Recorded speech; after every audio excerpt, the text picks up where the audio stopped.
क्या बात है चचा, आज भी एकदम चुलबुल पांडे स्टाइल। अरे वो इसलिए क्योंकि अब हम और भी बुधियार हो गए हैं।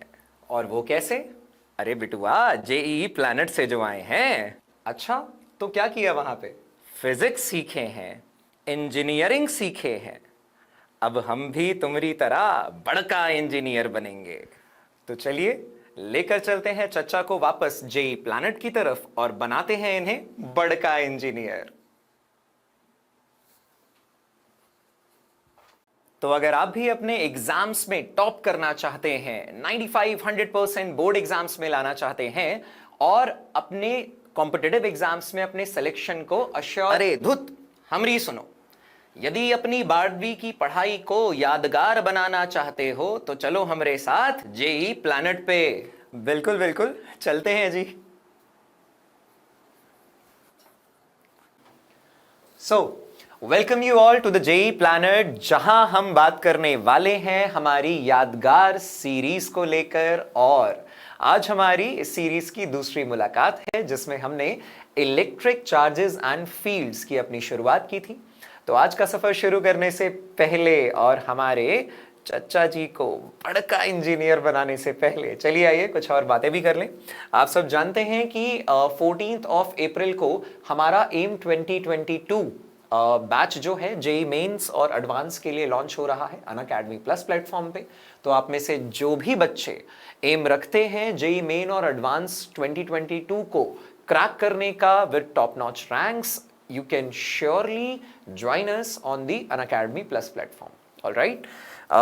कुछ और बातें, जैसा कि आप जानते हैं कि ये सीरीज जो YouTube पे चल रही है और इसके अलावा जो भी लेक्चर्स हम आपको अवेल कराते हैं, as far as my lectures are concerned, they will be very helpful if you are targeting your JEE exams, if you are targeting your NEET exams, or you are targeting the KVPY and Olympiads. All right? इसके अलावा ये देखिए, JEE planet का Telegram channel link आपके सामने screen पर है, इस वीडियो के डिस्क्रिप्शन में भी मिलेगा। उस लिंक का इस्तेमाल करके अभी ही फटाफट से टेलीग्राम चैनल जेई प्लैनेट का ज्वाइन कर लीजिए, ताकि उस पे जितने भी इंपॉर्टेंट नोट्स, क्लास नोट्स हैं, लेक्चर की से रिलेटेड हमारी डीपीपी हैं, उनके डिस्कशन नोट्स हैं, वो सारी चीज़ें जो है आपको वहाँ पर मिलती रहेंगी। ऑलराइट, तो कोई भी चीज़ आपसे छूटे ना, इसीलिए उसे अभी के अभी ज्वाइन कर लीजिए। एंड अपार्ट फ्रॉम दैट, जो भी चीज़ें हम आपके लिए यूट्यूब पे बिल्कुल फ्री ऑफ कॉस्ट लेकर आते हैं, और अनअकैडमी स्पेशल प्लेटफॉर्म पे भी हम फ्री प्रैक्टिस सेशंस लेते हैं, लेकिन उसके अलावा भी अनअकैडमी प्लेटफॉर्म पे दो बहुत ही अच्छे प्रोग्राम्स रन करते हैं, जिनमें से प्लस है और दूसरा है आइकॉनिक। प्लस के अपने इंडिविजुअल बेनिफिट्स हैं और आइकॉनिक के अपने, जैसे प्लस में आपको लाइव क्लासेस मिलती है, वीकली टेस्ट मिलते हैं, स्ट्रक्चर्ड कोर्सेज तो होते ही हैं हमेशा की तरह, लेकिन अनलिमिटेड एक्सेस भी मिलता है। इस बात को हमें ध्यान में रखना चाहिए, यानी कि कोई एक बैच अगर आप सब्सक्राइब करते हैं, जैसे एम 2022 का ही हो गया, तो उसी के साथ आप बाकी के बैचेस को भी का भी एक्सेस ले सकते हैं, उससे भी आप पढ़ सकते हैं। उसके लिए कोई एडिशनल चार्जेस या सब्सक्रिप्शन किसी प्रकार की नहीं होगी। ठीक है। आइकॉनिक में आपको इंडिविजुअल अटेंशन मिलती है, क्योंकि आपको पर्सनल गाइडेंस मिलती है, आपका स्टडी प्लानर भी बनवाया जाता है, और आपको आपके टेस्ट का रेगुलर असेसमेंट भी दिया जाता है, जिससे आप अपनी वीकनेस, अपनी स्ट्रेंथ आइडेंटिफाई कर पाएं और अपनी वीकनेस को फटाफट से अपनी स्ट्रेंथ में कन्वर्ट करें, और बहुत तेजी से आप अपनी रैंक की तरफ आगे बढ़ें। ऑलराइट, अगर हम प्लस के बारे में बात करें यार, तो plus 12 month subscription, 18 month subscription और 24 मंथ सब्सक्रिप्शन का अमाउंट जो है वो आपके सामने है। जैसे अगर आप 11th स्टूडेंट हैं, 11th क्लास में एंटर कर चुके हैं, 11th की पढ़ाई कर रहे हैं, तो आप या करेंगे, जो अभी 10th के स्टूडेंट्स 11th में एंटर करेंगे, उनके लिए 24 मंथ्स का सब्सक्रिप्शन इज फ्रूटफुल। और जो बच्चे अभी 12th में हमारे साथ जुड़े हुए हैं यादगार सीरीज के लिए, अगर आप प्लस बैच में भी हमारे साथ जुड़ना चाहते हैं, तो आपके लिए 12 मंथ्स का सब्सक्रिप्शन जो है वो ये मिनिमल सा अमाउंट है, जिसमें सबसे अच्छी बात ये है कि आप अगर हमारा कोड यूज़ करते हैं PHYMAYA फिजिक्स माया, तो इसका इस्तेमाल करके आपको एडिशनल बेनिफिट्स भी मिलते हैं, एडिशनल डिस्काउंट भी मिलता है। और इतना ही नहीं, अगर आप अनअकैडमी स्कॉलरशिप असेसमेंट टेस्ट यानी कि यूसैट अपीयर कर रहे हैं, तो उससे भी आपको काफ़ी ज़्यादा बेनिफिट्स मिलते हैं। ठीक है। और ये अमाउंट वैसे इतना कम है यार कि आपको, क्योंकि इसकी नो कॉस्ट EMI भी अवेलेबल है, ये आइकॉनिक का की डिटेल्स हैं आपके सामने, तो ये इतना कम है कि आप केवल अपनी पॉकेट मनी सेव करके ही डेफिनेटली इसको ले सकते हैं और अपनी प्रिपरेशन में को एक अच्छा स्ट्रॉन्ग जैक दे सकते हैं।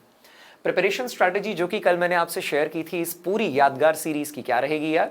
ऐसी रहेगी कि ये स्ट्रैटेजी भी यादगार रहेगी। इसमें हम सबसे पहले क्या करेंगे यार, हम सिस्टमैटिक वे में चलते हुए अपनी थ्योरेटिकल पार्ट को कंप्लीट करेंगे। डेली प्रैक्टिस क्वेश्चंस होंगे, क्योंकि कल तो इंट्रो था, लेकिन आज कल में जैसे ही हम अपने सिलेबस में थोड़ा सा मोमेंटम आ जाएंगे, हम अभी स्टेप 1 कंप्लीट कर रहे हैं, फटाफट से थोड़ा सा मोमेंटम मेंटेन हो जाएगा। 2-3 लेक्चर्स में टॉपिक्स कर चुके होंगे काफ़ी, तो उसके बाद हम स्टेप 2 को भी रेगुलर वे में इंप्लीमेंट करना शुरू कर देंगे। चैप्टर के पूरी तरीके से खत्म होने के बाद हम स्टेप 3 को इंप्लीमेंट करेंगे यार, कंप्लीट एनसीईआरटी डिस्कशंस होंगे। और स्टेप 4 में जब सब कुछ हो चुका होगा, काफ़ी 3-4-5 चैप्टर्स हमारे कंप्लीट हो चुके होंगे, एक यूनिट पूरी कंप्लीट हो चुकी होगी, तो उसके बाद हम प्रीवियस ईयर क्वेश्चंस और उनके डिस्कशंस को इंप्लीमेंट करेंगे। सैम्पल पेपर डेज और लाइव मॉक पेपर डेज भी बहुत जल्दी डिसाइड कर लेंगे, जिससे आप पूरे साल में मोमेंटम रहे, आपका मोमेंटम बरकरार रहे, पढ़ाई करते रहें और ये भी देखते रहें कि कैसे टॉपिक्स में हमें अच्छा फील होता है, कौन कौन से टॉपिक्स में थोड़ी बहुत समस्या होती है और उन समस्याओं का समाधान क्या है, उसको दूर कैसे किया जाए। ऑलराइट, उसके बाद मैंने आपको बताया था कि हम चैप्टर 1 के साथ स्टार्ट कर रहे हैं। 12th क्लास का सिलेबस आपके सामने है, जिसमें यूनिट 1 इलेक्ट्रोस्टैटिक्स के साथ हमने अपनी शुरुआत करनी है बेटा। और इसमें भी चैप्टर 1 चैप्टर 2 दोनों आते हैं, जिसमें हम chapter 1 electric charges and fields को लेकर अपनी शुरुआत कर चुके थे। और मैंने आपको बताया था कि इस पर्टिकुलर चैप्टर में देखिए कितनी सारी चीजें हमारे सामने हैं। So charge, origin, types, properties, units, ये हमारा आज का टारगेट है। This is the target. आज हम इस वाले पार्ट को कंप्लीट करने वाले हैं, ठीक है। और इसी तरीके से अपकमिंग लेक्चर्स में हम धीरे धीरे इस ब्लूप्रिंट के अकॉर्डिंग सभी चीजों को कंप्लीट करेंगे। काफी सिस्टमैटिक पढ़ने वाले हैं हम, और आप इस ब्लूप्रिंट को एक चेकलिस्ट की तरह यूज कर सकते हैं। जैसे जैसे टॉपिक प्रिपेयर करते चलो, PYQs बनाते चलो, DPP सॉल्व करते चलो, कंप्लीट होते ही खटाक से इसके आगे एक पॉजिटिव टिक का साइन लगा दिया, ठीक है ना। चलिए तो शुरू करते हैं यार। चार्ज, ऑरिजिन, उसके टाइप्स क्या होते हैं, उनकी प्रॉपर्टीज क्या हैं और यूनिट्स क्या है। ऑलराइट, इलेक्ट्रिक चार्ज के बारे में सबसे बेसिक बात जो मैं समझता हूं वो होती है कि चार्ज अपने आप में ना एक इनहेरेंट प्रॉपर्टी है मैटर की। Charge is an inherent property of matter. Inherent का क्या मतलब होता है? इनहेरेंट का मतलब ये होता है जो उसके साथ होगी ही होगी, उसकी फंडामेंटल प्रॉपर्टी होगी। मतलब अगर मैटर है तो मैटर के अंदर चार्ज भी होगा। यदि मैटर है तो मैटर के अंदर in general you can say कि चार्ज भी होगा। आई एम जस्ट एक्सेप्शन की अगर मैं बात करूं तो मैं न्यूट्रॉन को अभी एनकाउंटर नहीं कर रहा हूं, हालांकि उसके पीछे भी राज है। न्यूट्रॉन्स जो होते हैं वो भी क्वार्क्स से मिलकर बने होते हैं, जिनके ऊपर चार्जेस होते हैं। अप क्वार्क, डाउन क्वार्क्स, ये दो अलग प्रकार की चीजें हैं, ठीक है ना। मॉडर्न फिजिक्स के बारे में हम बात करेंगे, लेकिन इन जनरल आप ये बोल सकते हो कि यार मैटर है तो उसके साथ उसकी एक बेसिक सी प्रॉपर्टी चार्ज भी होगी। और चार्ज वो प्रॉपर्टी है जिसकी वजह से कोई एक पार्टिकल दूसरे पार्टिकल के द्वारा लगाया गया इलेक्ट्रिकल इफेक्ट एक्सपीरियंस कर सके, जिसे कल मैंने फील्ड की भाषा में समझाया था कि भाई जब एक मास दूसरे मास से इंटरैक्ट करता है तो आप ये भी बोल सकते हैं कि पहले वाले मास के आसपास की ग्रेविटेशनल फील्ड दूसरे वाले मास के आसपास की ग्रेविटेशनल फील्ड के साथ इंटरैक्ट कर रही है। मास टू मास इंटरैक्शन को आप फील्ड टू फील्ड इंटरैक्शन भी कह सकते हैं भाई। Similarly charge to charge interaction को आप इलेक्ट्रिक फील्ड और इलेक्ट्रिक फील्ड का आपसी इंटरैक्शन भी कह सकते हैं, उस तरीके से भी समझ सकते हैं। ऑलराइट, तो हम यहां क्या कह सकते हैं कि चार्ज एक इनहेरेंट प्रॉपर्टी है मैटर की, बाय वर्च्यू ऑफ विच, जिसकी वजह से किसी एक चीज के द्वारा लगाया गया इलेक्ट्रिकल इफेक्ट किसी दूसरे के द्वारा एक्सपीरियंस किया जा सके। तो इलेक्ट्रिकल इफेक्ट लगाने के लिए भी चार्ज चाहिए और इलेक्ट्रिकल इफेक्ट एक्सपीरियंस करने के लिए भी चार्ज ही चाहिए, है ना। ध्यान से सुनना मेरी बात। सो क्या कहेंगे कि by virtue of which it's electrical effects, जिसकी वजह से उस चार्ज के द्वारा लगाया गया electrical effect can be experienced by any other charge. It can be experienced by any other charge. बात समझ में आई? जिसकी वजह से उसके द्वारा लगाया गया इलेक्ट्रिकल इफेक्ट किसी दूसरे चार्ज के द्वारा एक्सपीरियंस किया जा सके। इस बात को अपने को ध्यान में रखना है। और चार्ज के बारे में अगर बात करें तो टाइप्स ऑफ चार्जेस कितने होते हैं यार? हम जानते हैं कि ओवरऑल पॉजिटिव चार्ज हो सकता है सर, प्रोटॉन्स कैरी करते हैं ना पॉजिटिव चार्ज। नेगेटिव चार्ज हो सकता है सर, इलेक्ट्रॉन्स कैरी करते हैं ना नेगेटिव चार्ज, ठीक है। और न्यूट्रल होते हैं न्यूट्रॉन, तो हम चार्ज जीरो को एक टाइप ऑफ चार्ज कंसिडर नहीं करते इन जनरल, तो हम दो ही कंसिडर करते हैं, पॉजिटिव और नेगेटिव। बात समझ में आ गई है? सो उस हिसाब से हम इलेक्ट्रिकल चार्ज को इस तरीके से डिफाइन कर सकते हैं। इसके बारे में बहुत सारी बातें हैं जो अभी हम एक एक करके करने वाले हैं, ठीक। उससे पहले एक छोटी सी बात, वो ये कि चार्ज जो है ना वो अपने आप में इनहेरेंट प्रॉपर्टी तो है, मगर वो एक फंडामेंटल फिजिकल क्वांटिटी नहीं है। याद है 11th class units and dimensions, उसमें हमने 7 प्रकार के फंडामेंटल फिजिकल क्वांटिटीज के बारे में चर्चा की है। कौन कौन से? Length, mass, time, temperature, electrical current, luminous intensity है जिसे आप इंटेंसिटी ऑफ लाइट कहते हैं, and the 7th one is amount of substance, जिसमें हम मोल का इस्तेमाल करते हैं, क्वांटिटेटिवली देखते हैं, है ना, काउंटिंग करते हैं। नाउ द पॉइंट इज कि इनमें से चार्ज तो कोई भी नहीं है ना, कोई भी एक fundamental physical quantity exactly charge तो नहीं है, लेकिन चार्ज से एसोसिएटेड या चार्ज से रिलेटेड कौन कौन से हैं? तो आप कहेंगे कि सर चार्ज को करंट और टाइम के रूप में बयां किया जा सकता है, ठीक है। So charge is not a fundamental physical quantity, fundamental physical quantity. Charge अपने आप में कोई फंडामेंटल फिजिकल क्वांटिटी नहीं है। Charge is not a fundamental physical quantity, ठीक है। It is basically derived from, क्या हम बोल सकते हैं? हम बोल सकते हैं वी नो कि करंट आई जो होता है, करंट आई जो होता है वो rate of flow of charge per second होता है, यानी कि आप बोलेंगे charge Q by time T, time T, alright. तो यहां से आप चार्ज Q को क्या बोल सकते हो? Current into time, current into time. और इसे हम बॉक्स में करते हैं यार, ये छोटा सा फॉर्मूला हो गया है चार्ज के लिए इन जनरल। और आप ये कह सकते हैं कि SI यूनिट जो होगी यहाँ पे चार्ज की, वो SI यूनिट क्या हो जाएगी, और डायमेंशनल फॉर्मूला जो होगा वो डायमेंशनल फॉर्मूला क्या हो जाएगा? तो आप बोलेंगे कि SI यूनिट तो यार इसकी कूलम है, कूलम है, ठीक है। और चार्जेस के बीच का फोर्स भी कूलम्स लॉ से देखने को मिलता है, ठीक है ना। और डायमेंशन फॉर्मूले के बारे में अगर हम बात करें तो हम देखेंगे कि दो फंडामेंटल फिजिकल क्वांटिटीज के मल्टीप्लिकेशन से मिल रहा है, करंट इनटू टाइम, तो हम बोलेंगे A into T, capital A capital T। Dimensions को हमेशा स्क्वायर ब्रैकेट में इंक्लोज किया जाता है, इस बात को भूलना नहीं है, ठीक है जी। मुझे लगता है बात समझ में आ गई होगी। तो टाइप्स ऑफ चार्ज के बारे में यार अब बात करनी है, तो देखो एक छोटी सी बात हमें यह समझनी होगी कि चार्ज तो है बेसिकली दो प्रकार के, है ना। एक हम जानते हैं पॉजिटिव है, पॉजिटिव, और दूसरा हम जानते हैं कि नेगेटिव है ना। बड़ी बेसिक सी बात है यार, बहुत बेसिक से, बहुत स्क्रैच से हम शुरू कर रहे हैं, ताकि बड़े बड़े सवालों तक जब हम जाएं तो हमें ऐसा ना लगे कि कुछ बेसिक कॉन्सेप्ट कमजोर होने के कारण हम उन सवालों को नहीं कर पा रहे, ठीक है ना।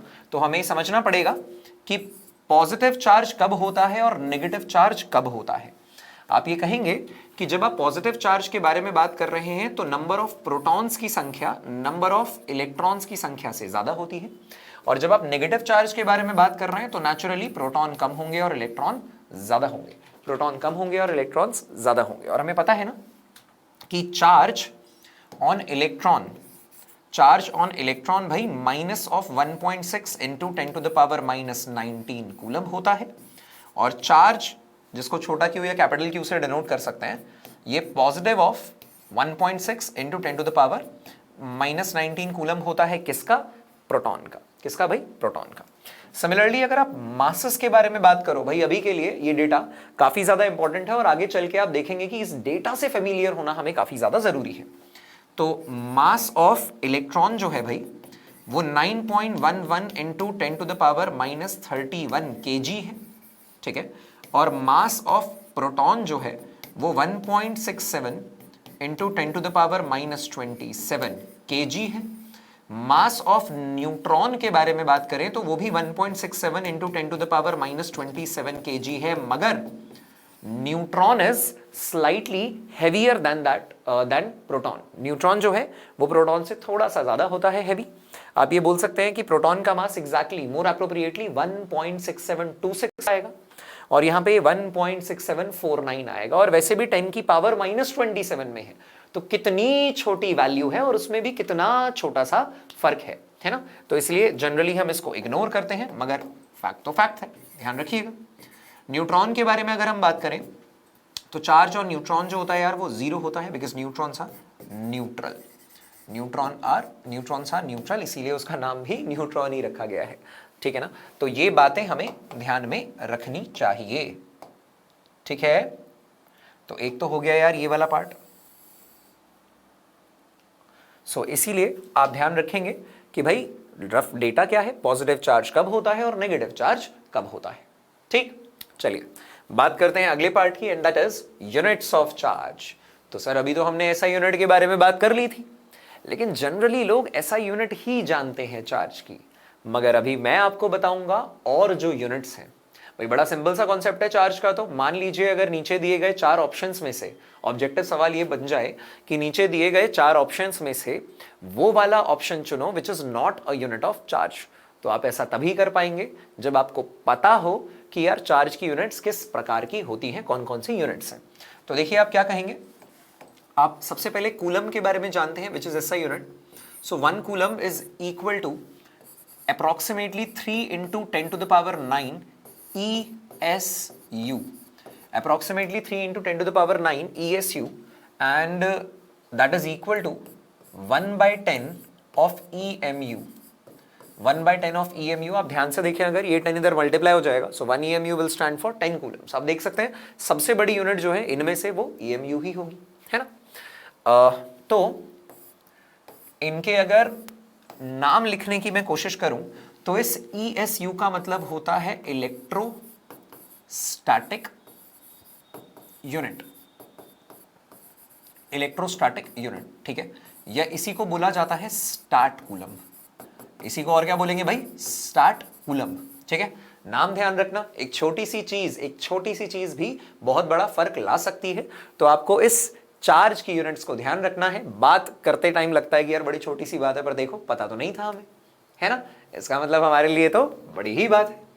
और क्या बोलेंगे, EMU के लिए हम कहेंगे electromagnetic unit. Electromagnetic unit, EMU की फुल फॉर्म होती है इलेक्ट्रोमैग्नेटिक यूनिट, या इसी को हम कहते हैं एब कूलम। एब कूलम, ठीक है जी, बात समझ में आ गई होगी। सो ये यूनिट्स ऑफ चार्ज हैं हमारे पास, इन्हें आप देख सकते हैं, ठीक। इसके अलावा Faraday is also a very common unit of charge. Faraday होता है 1 मोल ऑफ इलेक्ट्रॉन्स के द्वारा, 1 मोल ऑफ इलेक्ट्रॉन के द्वारा एक्यूमुलेट होने वाला चार्ज, या आप ये कहेंगे 1 मोल ऑफ इलेक्ट्रॉन्स पे आने वाला चार्ज जो होता है, that is 1 faraday, that is 1 faraday. Alright. So आप ये भी कह सकते हैं कुछ छोटी छोटी अगेन बातें। You can say charge on 1 electron. पहले तो number of electrons in 1 coulomb of charge. 1 coulomb of charge में कितने इलेक्ट्रॉन्स होते हैं ये आपको ध्यान रखने चाहिए। Those are 6.25 into 10 to the power 18 electrons. 6.25 into 10 to the power 18 electrons. Charge on 1 electron कितना होता है, charge on 1 electron that is 1.6 into 10 to the power minus 19 coulombs. Obviously negative charge होगा भाई। आप कहेंगे charge on 1 mole of electrons. Charge on 1 mole of electrons, charge on 1 mole of electrons that is 1 Faraday. ये क्या होता है यार, 1 Faraday होता है, 1 faraday that is 1 Faraday. Faraday is unit of electric charge. So 1 mole of electrons पे जो charge होगा वो 1 फैराडे होगा, और वो किसके बराबर होगा वो भी देख लेते हैं। आप कहेंगे 1 मोल ऑफ इलेक्ट्रॉन्स में इलेक्ट्रॉन्स की संख्या कितनी है, एवोगैड्रो नंबर, एवोगैड्रो नंबर, और उसके साथ मल्टीप्लाई किसको कर देंगे, चार्ज ऑन इलेक्ट्रॉन को। So that is 6.022 into 10 to the power 23 and it is into 1.6 into 10 to the power -19 coulomb. All right, -19 coulomb. It is approximately 96500 Coulomb's. 965 approximately इतने Coulomb's होते हैं. तो फैराडे की एक अप्रोक्सीमेट वैल्यू जो है वो आपको ऐसे याद रखनी चाहिए. ये फिजिक्स में कम, केमिस्ट्री में थोड़ी ज्यादा यूज होगी. तो फटाफट से देख सकते हैं आप इसको यार. बात समझ में आ गई होगी, है ना? क्लियर है मामला?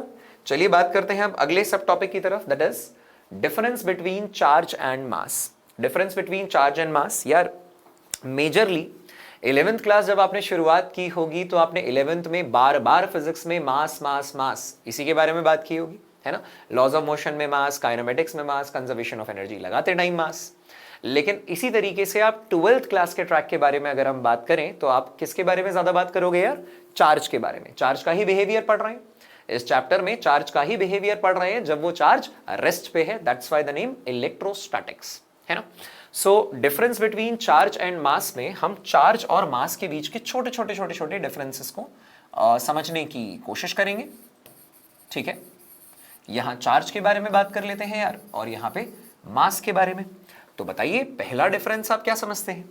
आप कहेंगे कि सर पहला डिफरेंस चार्ज और मास के बीच में सुनते ही ये पता चल जाता है कि जब भी हम मास के बारे में बात करते हैं यार, मास तो हमेशा पॉजिटिव होता है, नेगेटिव मास तो होता नहीं. लेकिन चार्ज तो पॉजिटिव, नेगेटिव, जीरो कुछ भी हो सकता है. और मेजरली टाइप्स ऑफ चार्जेस के बारे में बात करें तो जीरो को जनरली हम एक टाइप ऑफ चार्ज लेकर नहीं चलते, तो पॉजिटिव और नेगेटिव लिख सकते हैं. So you can write it may be positive और नेगेटिव. और मास के बारे में क्या बोलोगे? It is always positive. Mass जो होगा वो हमेशा ही क्या होगा यार? पॉजिटिव होगा. बहुत सिंपल सा डिफरेंस है ना? दूसरा डिफरेंस क्या है? ध्यान दीजिएगा, बहुत बेसिक लेवल से, बहुत स्क्रैच से शुरू कर रहे हैं ताकि ए टू जेड सभी चीजें कंप्लीट हो जाए, है ना? दूसरा डिफरेंस क्या है? आप बोलोगे charge is not conserved, sorry, it is mass is not conserved and charge is always conserved. Charge को क्रिएट या डिस्ट्रॉय नहीं किया जा सकता. चार्ज को केवल एक बॉडी से दूसरी बॉडी में ट्रांसफर किया जा सकता है. लेकिन सर हमने तो बचपन से ही law of conservation of mass भी पढ़ा है, जो ये दर्शाता है कि mass can also not be created and it can not be destroyed. Mass को भी एक जगह से दूसरी जगह तक पहुंचाया जा सकता है ना? केवल डिस्ट्रॉय या क्रिएट नहीं किया जा सकता.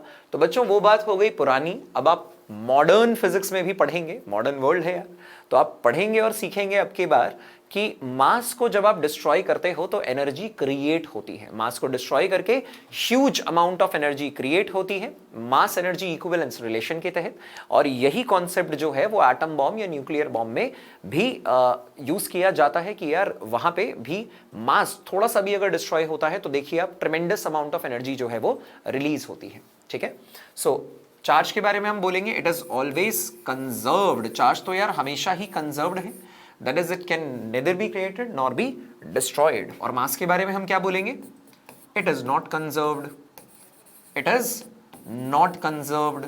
और इस बात को ध्यान में रखने के लिए कि सर ये कंजर्व्ड कैसे नहीं है, आप चर्चा करेंगे मास एनर्जी इक्विवेलेंस रिलेशनशिप की. किसकी? Mass energy equivalence relationship. ठीक है जी, मास एनर्जी इक्विवेलेंस की. All right, and what is mass energy equivalence relationship? E equal to mc square. E equal to mc square for c is speed of light यार, 3 into 10 to the power 8 metre per second. 3 into 10 to the power 8 metre per second. ठीक है, क्या बात समझ में आ गई? Now कुछ और बातें. चार्ज हमेशा क्वांटाइज्ड होता है, यानी चार्ज हमेशा छोटे छोटे छोटे छोटे पैकेट की फॉर्म में. क्वांटाइजेशन का मतलब क्या है? पैकेट की फॉर्म में होना. तो चार्ज जो है वो छोटे छोटे छोटे छोटे इलेक्ट्रॉनिक चार्ज के पैकेट्स में ही हो सकता है. यानी कि सर किसी बॉडी पे चार्ज जो होगा वो इलेक्ट्रॉन्स की एक्सेस या इलेक्ट्रॉन्स की डेफिशिएंसी की वजह से होगा. यार इलेक्ट्रॉन्स का ही एक्सचेंज है. कभी आप आधा इलेक्ट्रॉन, पौने इलेक्ट्रॉन सुना है कभी किसी को एक बॉडी से दूसरे बॉडी पे ट्रांसफर करते हुए? Obviously not. तो आप ये कहोगे सर कम से कम जो भी चार्ज आएगा या जाएगा वो कम से कम किसकी फॉर्म में होगा यार? इलेक्ट्रॉनिक चार्ज की फॉर्म में होगा, यानी क्योंकि इंटीग्रल नंबर ऑफ इलेक्ट्रॉन्स ही लिए या दिए जा सकते हैं, 2 4 10, right? Integral number of electrons ही लिए या दिए जा सकते हैं। 1.5 इलेक्ट्रॉन दिया नहीं जा सकता, 2.25 इलेक्ट्रॉन दिया नहीं जा सकता। गेटिंग दी एसेंस ना? तो क्योंकि इंटीग्रल नंबर ऑफ इलेक्ट्रॉन्स ही लिए या दिए जा सकते हैं, इस कारणवश integral multiple of electronic charge ही किसी बॉडी पे एज अ चार्ज एग्जिस्ट कर सकता है। तो हम ये बोलेंगे it is always quantized, it is quantized. That is, तुम क्या बोलोगे? चार्ज इज क्वांटाइज्ड का मतलब है कि आप बोलेंगे Q इक्वल टू NE होगा। यहां क्या बोलेंगे? Q इक्वल टू NE होगा, प्लस माइनस NE होगा, in fact plus minus N into E होगा। यहां पे N जो है, यहां पे N जो है वो इंटीजर होना चाहिए, इलेक्ट्रॉन के आने या जाने के कारण प्लस और माइनस साइन होना चाहिए, और E जो है, E वो इलेक्ट्रॉनिक चार्ज है। E जो है वो इलेक्ट्रॉनिक चार्ज है, यानी इलेक्ट्रॉन के ऊपर का चार्ज है। ठीक है जी।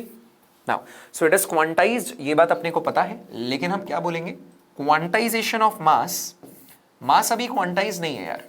सबसे छोटा पैकेट मास का कौन सा हो सकता है ये अब भी बताना बाकी है, क्योंकि जैसे ही आप किसी पैकेट ऑफ मास को डिक्लेयर करने की कोशिश करते हो कि यार ये सबसे छोटा पैकेट है, आप देखते हो कि उससे छोटे पैकेट्स भी एग्जिस्ट कर रहे हैं नेचर में, ठीक है, या उससे छोटे पैकेट्स भी किसी एक्सपेरिमेंट के दौरान पिक्चर में आ गए हैं। तो क्वांटाइजेशन, मास क्वांटाइज नहीं है ये कहना गड़बड़ हो जाएगा। हम ये कहेंगे कि यार मास का क्वांटाइजेशन अब तक एस्टैब्लिश नहीं हुआ है। सो हम बोलेंगे quantisation of mass is yet to be established, is yet to be established. Quantisation of mass establish करना बाकी है। ठीक है, इसके अलावा और क्या क्या डिफरेंस हो सकते हैं? आप ही कह सकते हैं कि सर जहां जहां चार्ज है वहां वहां मास रहा होगा, बिना मास के, बिना मैटर के चार्ज कैसे आएगा, है ना? लेकिन जहां जहां मास है वहां जरूरी नहीं है कि चार्ज भी हो। ठीक है, तो प्रॉपर्टीज को ध्यान से सुनिएगा। आप बोलेंगे charge is always associated with mass. Charge is always associated with mass. Charge जो है वो मास के साथ एसोसिएटेड होगा, और मैटर है तो उसकी इनहेरेंट प्रॉपर्टी तो चार्ज भी है, लेकिन नेट चार्ज हो ऐसा जरूरी नहीं है।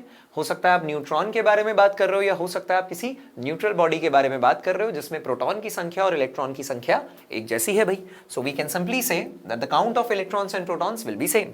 सो क्या बोलेंगे यार यहां पे? हम ये बोलेंगे कि mass can exist, mass can exist without net charge, mass can exist without any net charge। बिना किसी नेट चार्ज के आपका जो मास है वो एग्जिस्ट कर सकता है, बिना किसी नेट चार्ज के मास हमारा एग्जिस्ट कर सकता है। और एक आखिरी पॉइंट जो मैं आपको बताना चाहता हूं, काफी इंपॉर्टेंट है, इसे दूसरे कलर से हाईलाइट कर दे रहा हूं यार मैं। पॉइंट ये है कि अगर मैं एक बॉडी हूं जिसके ऊपर चार्ज है, मैं एक चार्ज्ड बॉडी हूं, तो मैं बैठा रहूं या मैं खड़ा रहूं या मैं चलता रहूं या मैं स्पीड ऑफ लाइट के कंपेरेबल वेलोसिटी से भागना ही क्यों ना शुरू कर जाऊं, मेरे ऊपर का चार्ज, मैं एयर फ्रिक्शन वगैरह को इग्नोर कर रहा हूं, मेरे ऊपर का चार्ज जो है वो जैसा था वैसा ही रहेगा जब तक कि मेरी बॉडी से किसी बॉडी पे ट्रांसफर नहीं हो जाता। ऑलराइट, तो चार्ज एक बॉडी पे जितना होगा वो वेरी नहीं करेगा टिल द टाइम आप उसको छीन ही ना लो, कंडक्ट ही ना करा दो, उस पे ना ले आओ। बात समझ में आ रही है? स्टेट ऑफ मोशन को बदलने के अनुसार बॉडी के ऊपर जो चार्ज है उसका मैग्नीट्यूड बदलने वाला नहीं है, लेकिन जो मास होता है ऑब्जेक्ट का वो उसके स्टेट ऑफ मोशन के साथ बदल जाता है। Again Einstein's theory of relativity से निकाला गया है, रेस्ट मास और डायनामिक मास का एक छोटा सा कॉन्सेप्ट। तो आप यहां क्या बोल सकते हैं? आप बोल सकते हैं कि जो हमारा चार्ज है वो इनवेरिएंट है, चार्ज इज इनवेरिएंट, इसका मतलब वो बदलने वाला नहीं है। That is it will remain the same, it will remain the same, it will remain the same. ठीक है, independent of state of motion of the object. लेकिन मास के हिसाब से अगर आप बात करें तो आप बोलेंगे mass of a body, mass of a body varies with its state of motion, with its state of motion, उसके स्टेट ऑफ मोशन के अनुसार उसका मास जो है बॉडी का वो वेरी कर जाता है। दैट इज, आप ये बोल सकते हैं कि जो मास एम डी होगा, डायनेमिक मास, डायनेमिक मास जब बॉडी चल रही है तो उसका mass, dynamic mass, that will be equal to M naught, यानी कि rest mass over under root में 1 minus V square by C square, 1 minus V square by C square, जहां यार सी जो होगा वो स्पीड ऑफ लाइट होगा, जहां सी जो होगा वो स्पीड ऑफ लाइट निकल कर आएगा। इस बात को ध्यान में रखिएगा, ठीक है ना। तो यहां हम लिख देते हैं, पहले तो ये निकाल रहे हो आप डायनामिक मास, और ये क्या है, स्टेट ऑफ मोशन, ठीक है ना। सो इस हिसाब से देख सकते हैं आप कितने सारे डिफरेंसेस हमने याद रखे चार्ज और मास के बीच में। आपको भी ये सारे डिफरेंसेस ध्यान होने चाहिए चार्ज की प्रॉपर्टी के तहत भी। यानी अगर एग्जाम में लिखने के लिए आ जाता है यार चार्ज की 5 प्रॉपर्टीज मेंशन करो, तो आप क्या बोलोगे? आप बोलोगे इट मे बी पॉजिटिव और नेगेटिव, आप बोलेंगे इट इज ऑलवेज क्वांटाइज्ड, आप बोलेंगे इट इज ऑलवेज कंजर्व्ड, आप बोलेंगे it is always associated with mass, और आप बोलेंगे इट इज इनवेरिएंट। इनवेरिएंट बात समझ में आ गई। और चार्जेस जो है वो एक दूसरे को अट्रैक्ट भी कर सकते हैं और रिपेल भी, चार्जेस एक दूसरे को अट्रैक्ट भी कर सकते हैं और रिपेल भी। इस पॉइंट को भी यही एंटर कर दे ताकि यही याद रहे आपको। masses always attract each other, masses always attract each other, masses जो है वो हमेशा ही एक दूसरे को आकर्षित ही करेंगे, लेकिन चार्जेस यार लाइक होंगे तो रिपेल करेंगे, अनलाइक होंगे तो अट्रैक्ट करेंगे इन जनरल।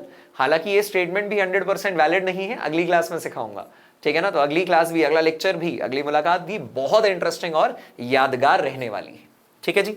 यहां देखिए, यहां हम क्या कह सकते हैं, चार्जेस में अट्रैक्ट और रिपेल ईच अदर, अट्रैक्ट और रिपेल ईच अदर, ठीक है। तो ये एक दूसरे को अट्रैक्ट भी कर सकते हैं और रिपेल भी, जबकि मासेस जो होते हैं वो हमेशा ही एक दूसरे को अट्रैक्ट करते हैं। मासेस हमेशा ही एक दूसरे को अट्रैक्ट करने वाले हैं। मुझे लगता है बात समझ में आ गई होगी, ठीक है।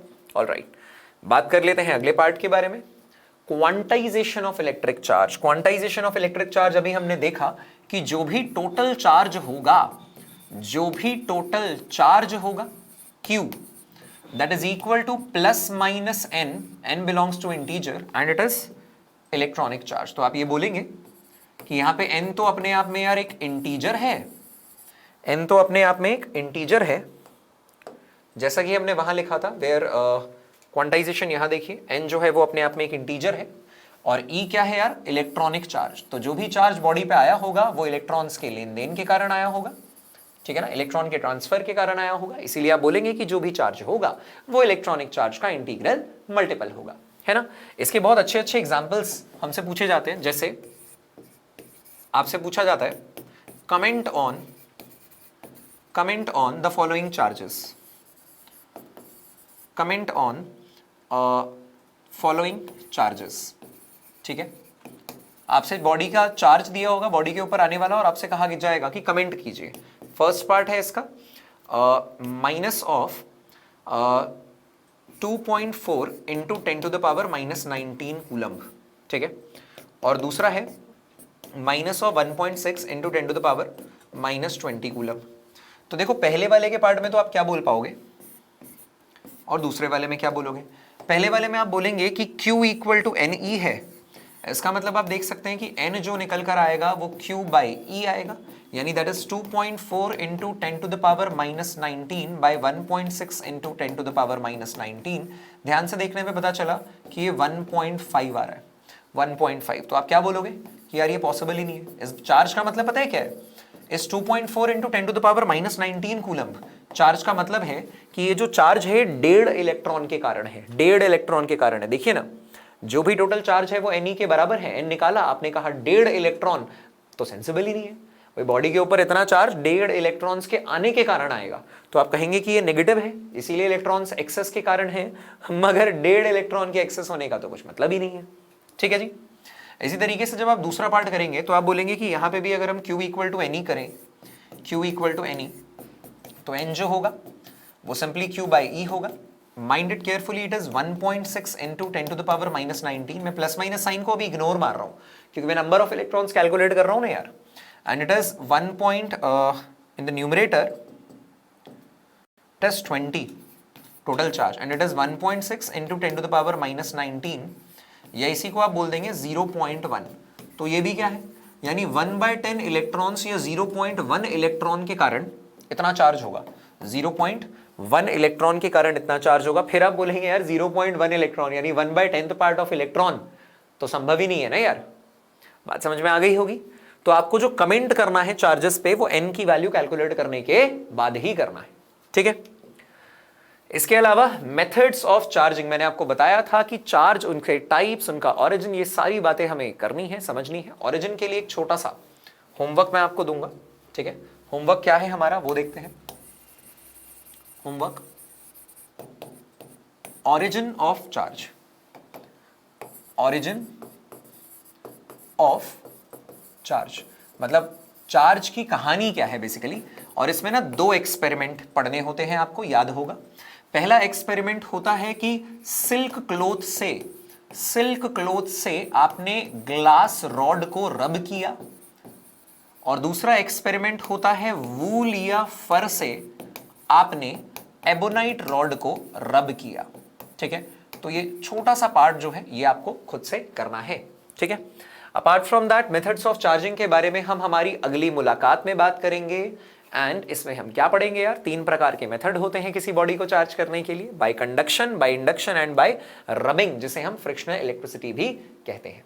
ऑलराइट, तो ये सारी चर्चा होगी अगली मुलाकात में। 14 अप्रैल को अनअकैडमी प्लस प्लेटफॉर्म पे हमारा जेई मेन और एडवांस 2022 के लिए एम 2022 का बैच लॉन्च हो रहा है। ज्वाइन करना भूलिएगा मत, ठीक है। और उसके अलावा अनअकैडमी का यार एक आस्क अ डाउट फीचर है जिसको मैं काफी टाइम से बता रहा हूं कि मुझे काफी अच्छा लगता है। घर बैठे पढ़ाई करते टाइम आप डाउट्स पूछ सकते हैं अपने, उसके क्या डूज एंड डोंट्स हैं, क्या प्रॉपर प्रोसीजर है, ये आपके सामने है, तो इसे आप देख सकते हैं। Telegram channel link JE planet का ये भी दिया गया है डिस्क्रिप्शन में, अभी तक ज्वाइन ना किया हो तो ज्वाइन जरूर कर लेना। प्लस और आइकॉनिक के बारे में मैं आपको ऑलरेडी बता चुका हूं, और इनके सब्सक्रिप्शन चार्जेस क्या हैं और उन पे बेनिफिट्स आप कैसे कैसे उठा सकते हो। फिजिक्स माया याद जरूर रखना, है ना। और इसके अलावा क्या है, यूसैट मैंने आपको बताया, this is also very much beneficial for all of you, और ये बिल्कुल फ्री ऑफ कॉस्ट अपीयर होता है। तो यूसैट यानी अनअकैडमी स्कॉलरशिप असेसमेंट टेस्ट देना बिल्कुल भी ना भूलें, ठीक है। उसकी सारी डिटेल्स जो है वो आपके सामने हैं, और उसमें अच्छा रिजल्ट लाने में कितने प्रकार की स्कॉलरशिप और किस किस डोमेन में मिलती है ये भी आपके सामने लिखी हुई है, ठीक। अप्रैल में जो बैचेस आ रहे हैं वो सारे के सारे बैचेस आपके सामने लिस्टेड है, जिसमें से एम 2022 भी मैंने आपको दिखाया। और अपार्ट फ्रॉम दैट अनअकैडमी के प्लेटफॉर्म पे हम जितने भी टेस्ट और क्विजेज आपके लिए लेकर आए हैं वो सारे के सारे टेस्ट और क्विजेज जो हैं वो बिल्कुल ही फ्री हैं, ठीक है। तो बस पढ़ाई करते रहिए, टेस्ट दीजिए, अपना असेसमेंट लीजिए और वीकनेस को स्ट्रेंथ में कन्वर्ट करते चलो, ठीक है ना। ये साइकिल कंटिन्यू रहनी चाहिए यार। You can follow me on the Unacademy platform, मेरा लिंक जो है वो डिस्क्रिप्शन में गिवन है। एंड अगर ये लेक्चर आप समझ पाए हो तो डेफिनेटली चैनल को शेयर भी करना, लाइक भी करना, और ये वीडियो सीरीज भी यादगार बनाइए और बाकी लोगों तक भी पहुंचाइए, जिससे काफी सारे बच्चे, लगभग सभी बच्चे इन लेक्चर्स के जरिए सीख सकें, पढ़ सकें और अपने कॉम्पिटिटिव एग्जाम्स में और अपने बोर्ड एग्जाम्स में टॉप कर सकें। Alright, so all the best.